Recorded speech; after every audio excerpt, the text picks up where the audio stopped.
In this month, traditionally, we all gather together every day for 30 days and we light lamps and offer it to Lord Damodar. It's a tradition that comes from Bhagavata Purana. The reason we do that is very important. A lamp always signifies knowledge, spiritual knowledge. When you light something, there's knowledge. In the absence of light, there is darkness. And this darkness is there because of ignorance. What is this ignorance that the Shastras speak about? It is this idea that we are this body. But Shastras tell us, and you know that too, that actually you are not this body. One of the reasons why we can understand that is the body is growing old, but in your heart you're always young. Isn't it true? Our bodies are breaking, but in our heart we always feel that we're young. We never feel we are old. The body reminds us we are old. We can't walk as fast as we do, the hair is not there, the teeth is going. But apart from that, the heart is always ready. We're always young. The other thing that is a misrepresentation, and that is why we light the lamp, is because we think that this life is only about material things. But actually this life is not meant for material enjoyment. Because your material enjoyment will not last. You all know that too. Whatever that you have is temporary. It is not going to go with you, and it has not come with you. Nobody came with anything, and nobody will leave with anything. We may love our wives, our husbands, our children, but at the time of death, we cannot take anyone with us. And even if we want to take anyone with us, they won't come with us. They will have to stay behind. They have so many other things to do. They will miss us, but they will continue with life. So that is why we light the lamp. The lamp will make us understand that actually this world, this life, the goal of life is not just to have a material life. The goal of life is to understand who you really are. All our Shastras, whether it is the Bhagavad-gita, the Vedas, the Bhagavata Purana, whether it's the Bible, whether it's the Quran, they all say the same thing. That ultimately the purpose of life is not just to live in material world. The purpose of life is to realize your true relationship with Krishna, God. That is the importance of life. And that is why our traditions are always spiritual. We don't have material traditions.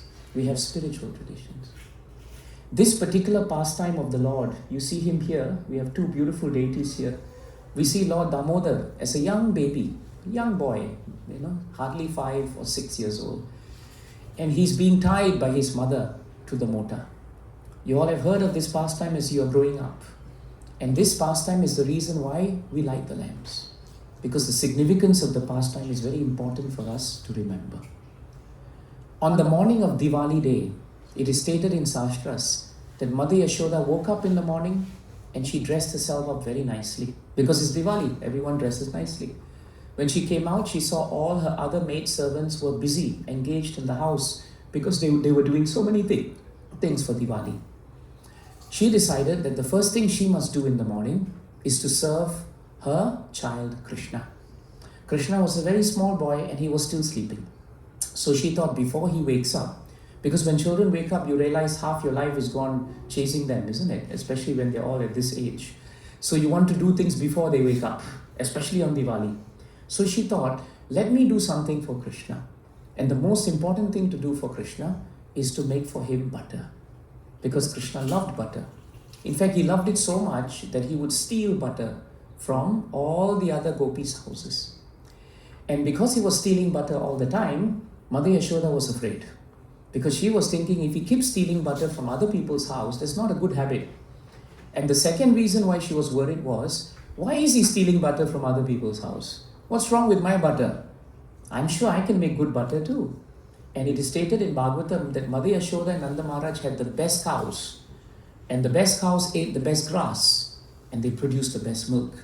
And the best milk churns into the best butter. And so in the morning, she started churning butter.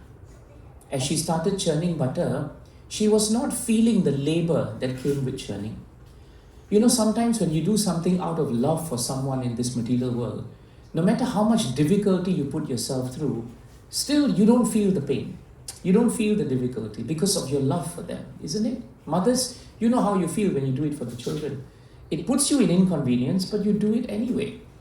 So Mother Yashoda was performing a spiritual activity. Churning of butter may look like a material activity, but if it is done for Krishna, it is spiritual. It is nicely stated in Bhagavatam, Rite ritam yat pratiyeta, na pratiyeta chatmani. Tadvidvan atmano mayam, yatha bhaso, yatha tamaha. It's a very important shloka. Basically, this shloka tells us, this is spoken from Krishna to Brahma. And Krishna tells Brahma, anything in this world that has great value, anything, if it is not connected to the Lord, it actually has no value. This is a very important point. In fact, if you live your life based on this, you'll become very peaceful. If you arrange your life in such a way that your activities are always connected to Krishna, then what happens is, instead of being dragged into this material world, you are liberated from this material world. You may be staying in this world, but you're not affected by the world. This is very important. Have you seen the lotus flower that grows? The beauty of the lotus flower is that even when drops of water touches the lotus flower, because the flower is waterproof, the water cannot stay very long. It has to drop off the lotus flower. In the same way, we may be living in this world, but nothing touches us if we are connected to Krishna, because those things are not actually considered to be important to us. They are important if they are connected to Krishna. So someone may ask, what about my wives, my husband, my children, my job? Connect them to Krishna. If you have children, you must be grateful to Krishna that you have them. They are gifts from God. And instead of owning them or possessing them, serve your children. Give them an opportunity to know who is God. You know, our generation is already a little bit distanced from religion and spirituality. By the time you come to their generation, they will be even more distant from spiritual life. For them, Krishna will be a myth. For us, Krishna is God. If you want that to happen, it will happen. But if you want to stop that, then you need to give them sustenance. And so connect them to Krishna. Like where we come from, we have a program every Saturday at Cuff Road, in Strand Road. And every Saturday from 5:30 to 7:30, devotees come and they hear one shloka of Bhagavad-gita as a class. They have prasadam, they do kirtan. The children all come, children of all this age. From 5:30 to 6:30, they have a children's program. And we have 30, 40, 50 children, all ages. We have youths, right? All these boys and girls, they are coming from our youth program. They are very normal, they are working, they are schooling, but they are well connected to Krishna. Because every week there is something to do with Krishna. That is very important.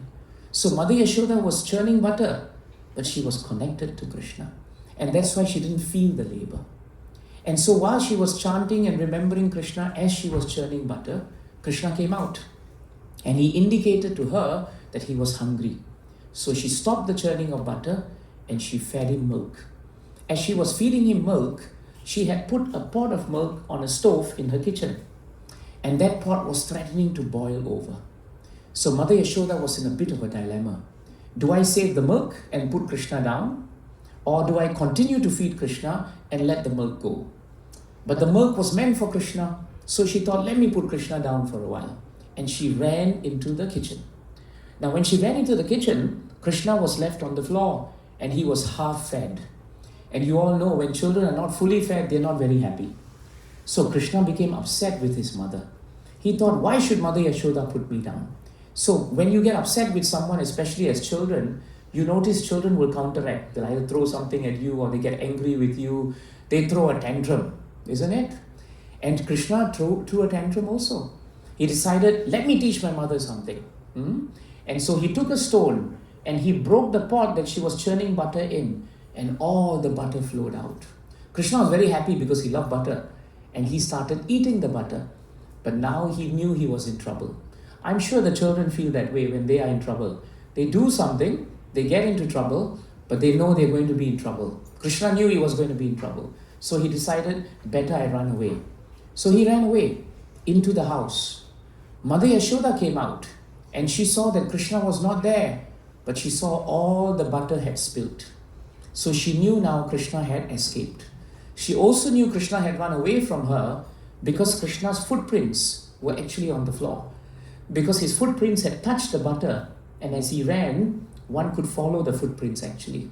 You all know that in Diwali, very often in our traditions, we actually place footprints of Krishna walking in, walking out of the house. That is coming from this Leela actually, right? So Mother Yashoda followed the footprints and she entered into the house. And further in the house was a storeroom like this size with a high ceiling. And all the pots of milk and butter and yogurt were stored there so that little Krishna would not be able to reach it. But she saw an amazing sight. She saw Krishna was standing on the mota. You see the mota behind Krishna? It's quite high. He was standing on the mota and he was breaking pots of butter one by one. And butter was flowing. And Krishna was eating the butter, but he was also feeding butter to the monkeys of Vrindavan. Monkeys and children get along. I will not tell you why. It's quite obvious. They're quite mischievous, isn't it? They can't keep still. Isn't it evident here also? It's like that. This boy is a yogi. Yeah? He's not moving at all. It's quite amazing. Those girls there are also yogis actually. They are also not moving. Quite amazing.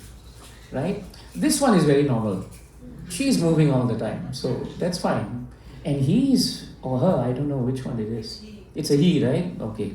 He looks like a yogi also. He's just very peaceful at the moment. But children cannot keep still for long.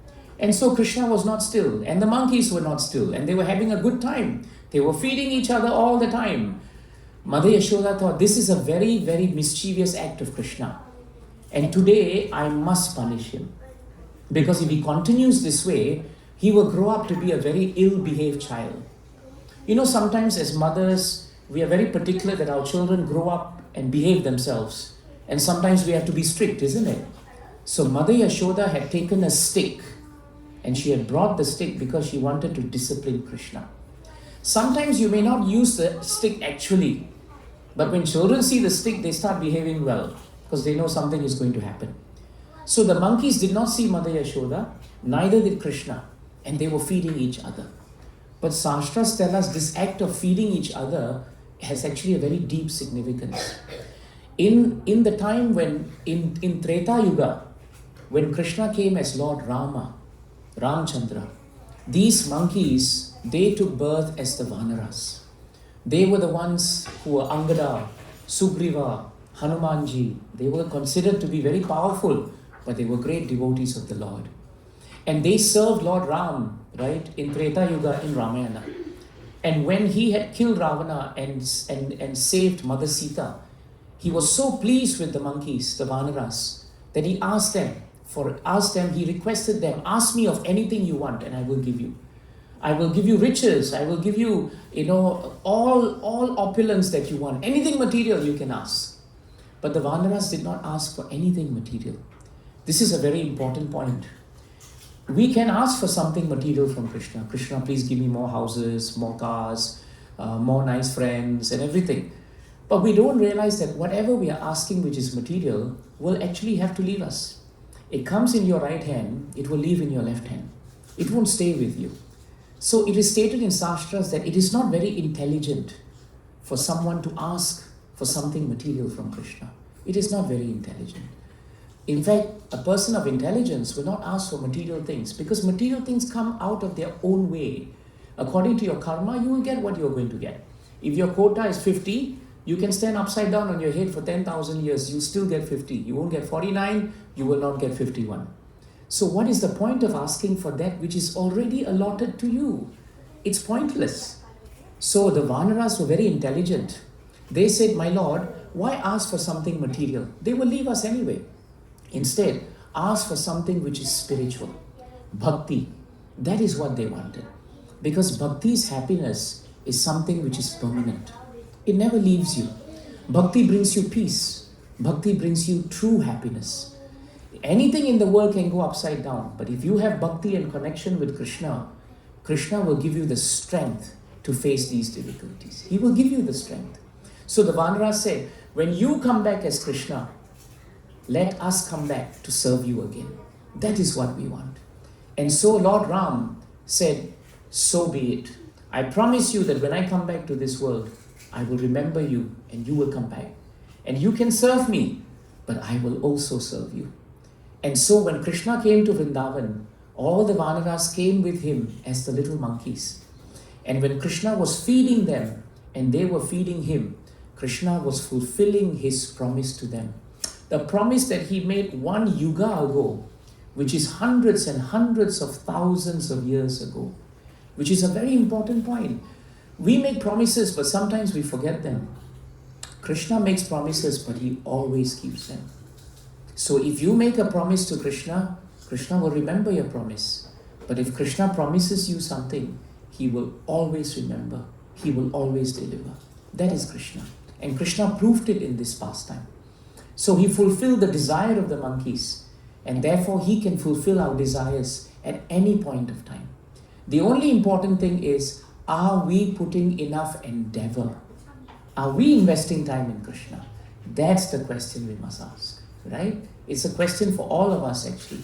Each of us has to ask that question. Then we will grow in spiritual life. So Mother Yashoda saw this beautiful exchange, and then the monkeys saw her. And when the monkeys saw her, the monkeys ran away, leaving only Krishna behind. Krishna turned around and saw his mother. That's fine. But he saw the stick. That was not fine. And so he jumped down from the motor and he started running and running and running.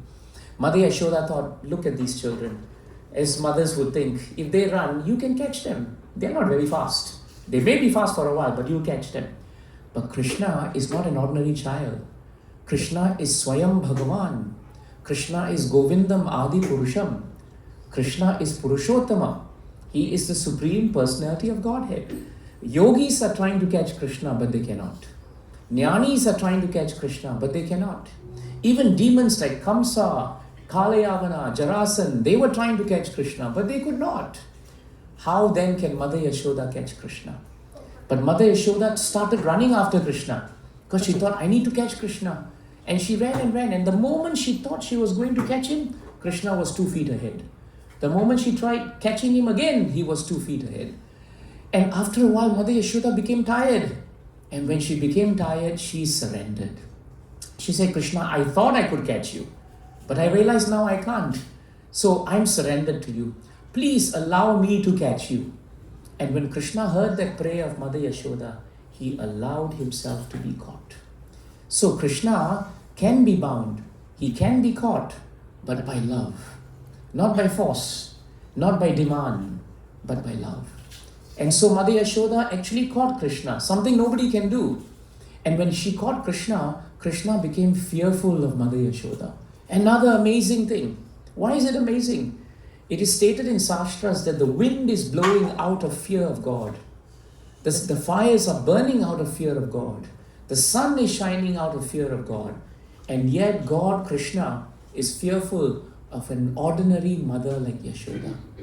This is the beauty of Krishna. If you pray to Krishna in the mood of a child, Krishna will be your father. If you pray to Krishna in the mood of a father, he will become your child. If you pray in the mood of a mother, he will become an obedient child. If you pray in the mood of a friend like Arjuna, he will become your best friend. All these different rasas can be experienced if you worship Krishna. It is very practical, isn't it? Because we all have these relationships in this world, but we just need to transfer it to Krishna. That's it. If you water the root of the plant, the whole plant is nourished. In the same way, if you water and nourish your relationship with God, everything else becomes taken care of. This is our experience. This is the experience of all devotees. And so Mother Yashoda decided, let me not frighten the little boy. He was crying. And this kajal, this mascara that he had, it was flowing because of his tears. He was shaking because he was fearful. Fear personified is fearful of Krishna, but Krishna is fearful of Mother Yashoda. And so Mother Yashoda decided, I will put down the stick. Later when you come and offer the lambs, look carefully at the deities. On Mother Yashoda's side, near her sari, the stick is down. She had put the stick down. And then she thought, but I cannot just leave him be. I have to do something with him, isn't it? He's running all over the place. What am I going to do for Diwali? So she decided, Krishna, I'm going to tie you. Tie you for a while. Because you're very restless. You can't keep still. So what am I going to do? I'm going to tie you to the mota. Very important. Right? So Mother Yashoda took out the ropes. And she was going to tie him when she had a problem. The ropes were 2 fingers short. 2 fingers short. She thought, all right, let me get more rope. And so she got more rope. And she brought it around Krishna. And it was 2 fingers short. She got all the rope available in the house. And still it was 2 fingers short. Mother Yashoda was scratching her head. How is this possible? It is possible because nobody can bind Krishna. The whole universe is under Krishna. Krishna binds everything. Who can bind Krishna? In Bhagavad-gita, there's a nice shloka that says that all the pearls, pearls in a necklace, they are strung together on a thread. That thread is Krishna. If you see pearls, they're very beautiful. But if you just put them down, that's all they are. But if you string them, they look very nice. That string costs nothing. But without the string, there is no necklace. That string is Krishna. So Krishna is a string that we cannot see, but he binds everyone together. But how can we bind Krishna? But Mother Yashoda tried and tried and tried, but she couldn't. It was 2 fingers short all the time. So for the 3rd time in the day, after laboring so much, Mother Yashoda turned to Krishna and said, Krishna, I surrender. I can't bind you, but I have to bind you. Please let me bind you. And so Krishna allowed himself to be bound. So you cannot force anything on God. You can't bargain with him. Look, you better give me this, otherwise I'm leaving you. Or if you give me this, I will do 10 rounds of mala for you. That's bargaining. You don't bargain with someone. That's transactional. Like you go to the marketplace, you don't do that with God. He's not some, shopkeeper that you bargain with. No, you have to surrender.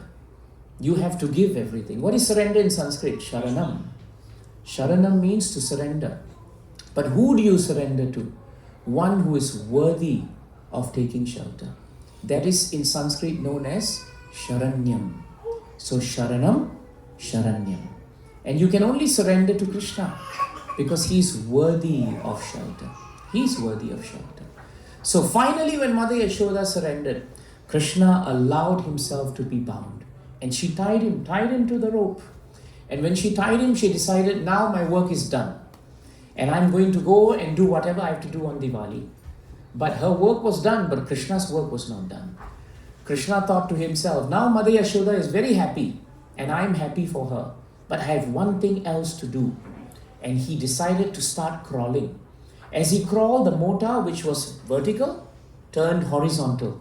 And it started rolling with him. As he walked to the end of the courtyard, there were 2 beautiful trees, just like those 2 garlands there. Krishna walks between the trees. He crawls. Now when he crawls, the mota gets stuck between the trees. But Krishna is God. And when he pushes it very hard, the trees crash. In place of the trees are 2 beautiful, illuminated, effulgent devatas. So Krishna asked them, who are you? And why are you in the form of trees? And they say that we are the sons of Kuber. You all know who Kuber is, isn't it? He's the devata in charge of wealth, not spiritual wealth, material wealth. If you want your bank balance to increase, then you go to Kuber. But Kuber still has to ask Krishna for permission. So in the end, you might as well just go to Krishna. So Kuber had 2 sons, Manigriva and Nala Kubera. And these 2 sons were so much intoxicated with pride, intoxicated with enjoyment, because their father was very rich, nothing else to do in life, so they didn't do anything. Instead of spending more time understanding the value of life, they just wasted it in intoxication.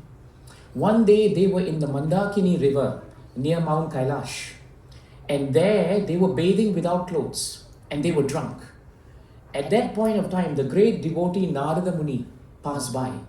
They came out of the lake and they bowed before him in drunkenness and without clothes. And Narada taught, is this the standard of behavior that two godly personalities should behave? And he asked them a very important question. You are treating this body without any respect. But to whom does this body belong to? Does it belong to you? If it does, you can control when it dies, when it is born. But no one can control when you are born, and no one can control when you are going to die. Does this body belong to your parents? If they do, they can control the body, but they can't. Does the body belong to your employer? If that is the case, your employer can control your body. So therefore, this body does not belong to you. This body is a gift from Krishna, but you have wasted it. Therefore, I suggest you become trees, because you have no need for this human body. You have no value for human life. Become trees. Now Nalakuvera and Manigriva became scared. They said, my dear Narada, you have cursed us to become trees, but give us a chance to become better human beings. And at that point of time, Narada prayed. He said, Krishna, I pray that somehow, even though these two boys are in so much of ignorance, remember we started today with ignorance? I pray that you will light the lamp of knowledge in their heart one day, and you will give them darshan. When you have darshan of Krishna, that day the lamp is lit, because that day knowledge comes to your heart. And so Narada Muni prayed hundreds of years ago, so that one day Krishna will deliver them. And Krishna did not forget the prayer of Narada. And that is why in this pastime, he brought the two trees down and he delivered Nalakuvera and Manigriva. And he said something very important to them. He said that, frankly speaking, I have nothing to do with you.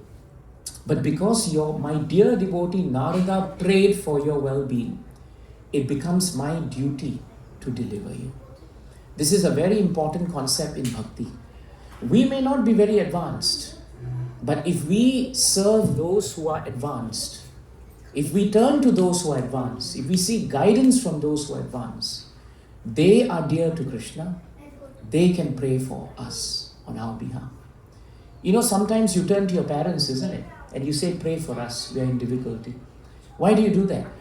First, you love your parents. But second, in your heart, you believe your parents are purer, that their blessings are more advanced. Sometimes you go to a sadhu and you say, please pray for me, please bless me. Why do you do that? You do that because you know in your heart that a sadhu is connected to God and his blessings his prayers will be heard. And so Narada's prayers were heard by Krishna, and therefore Krishna decided to deliver these two boys. So this pastime is a very important pastime. It tells us so many important things. But the most important point it tells us is that you cannot own God. You cannot demand something from Krishna. The only way to approach Krishna is on the platform of bhakti. And the more we approach Krishna through bhakti, the more Krishna agrees to be bound. Mother Yashoda bound Krishna not with ropes. To the external eye, it appeared like ropes. But actually, he bound her by his love. Narada Muni bound Krishna by his love. And his love saved the two boys. The Vanaras, they bound Krishna as Lord Ram in Treta Yuga with love. And in this life, at the time in Vrindavan, Krishna delivered that love. 3 episodes in one pastime to prove the same point. That if you want to approach God with knowledge and approach God with devotion. Why is knowledge so important? Knowledge is important because very often we do things which are actually speculative in nature. Supposing we have a ritual that we do, and I ask you, why are you doing the ritual? Many of us won't know why we are doing it.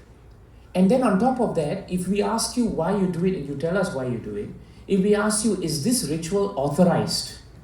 Is it authorized in our sastras? We wouldn't know because we don't read our sastras. And we will say, no, someone told me and someone told me and someone told me, so I'm doing it. But that kind of behavior is not with knowledge. That is why when we take up devotional service, we should know why we do it. We should know that this is coming from sastras, Srimad Bhagavatam. And it is not coming from some speculation. It's very important. Otherwise, it has no effect. A simple way to understand that. If you go to an authorized post box and you put the letter in, the letter will reach the person. You create your own mailbox at home and you put letter into that. Do you think it's going to go to the post office? It won't. It won't. It's not authorized. That is why do things in our spiritual life which is authorized. Then you may ask the next question, how will I know? Read the Gita, study it, read the Bhagavatam, read the proper versions of it. There are 100 versions of Gitas, and many people who write the Gitas write it with speculative knowledge. They don't even know what they are writing. They comment on it based on whatever they think is there. That is not Shastra. That is just our own speculation. I give you a short story before we light the lamps. There was one wedding that was going to happen. And you know, in wedding, there's so many things the pujari puts in front, isn't it? So what happened was, just when he had set up everything for the wedding, the boy, the younger brother of the girl who was going to get married, he was sitting there and watching the pujari very carefully.